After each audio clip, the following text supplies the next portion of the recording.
What is your perspective on the school shootings? Well, that's broad. I mean, it's something that absolutely cuts to the heart and to the core of any educator.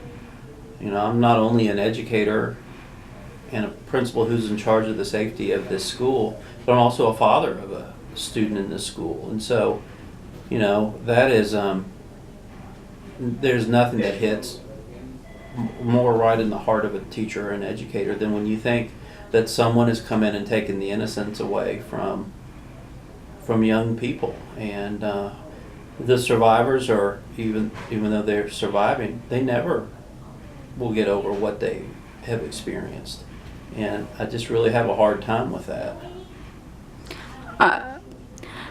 How do you think we can prevent the school shootings? The number one way to prevent school shootings is through really the culture of the school. If students feel welcome at school, if they feel connected to the school, whether it's through clubs or sports or band, or if they have good relationships with the adults in the building, if they feel like someone here cares about them, that has proven to be the number one prevention tool for school violence. Because when you have students who feel safe, they will confide in teachers. They will help to make sure that things stay safe.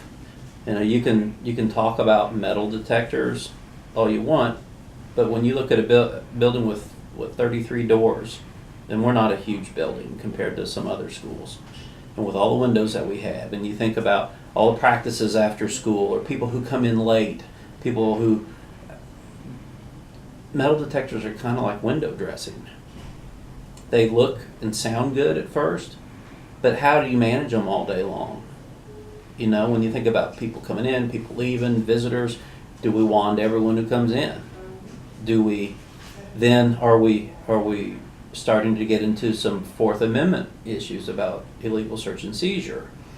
So you look at that and you try to weigh out what is the best way. So we do have safety plans.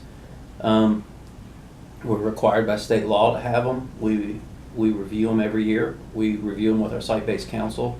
That is really the only document in this building that is generated by the staff that is not subject to open records laws, because people shouldn't be able to have access to our safety plans in case they want to plan on how to hurt people.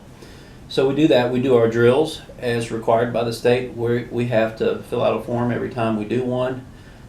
Something that students could really do to help is to actually take a drill seriously when we do it.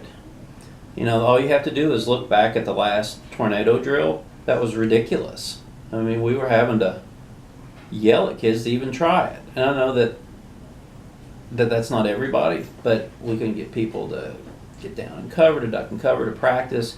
And there are times when we're doing lockdown drills where everybody's laughing and having a big time with it. And we're trying to do what we're supposed to do, but until students embrace the actual, okay, we need to prepare. And it's kind of like being on an airplane. I know when they're going through all the safety checks and you can use your seat as a flotation device and all those things, and you're like, yeah, okay, the plane's not going to crash.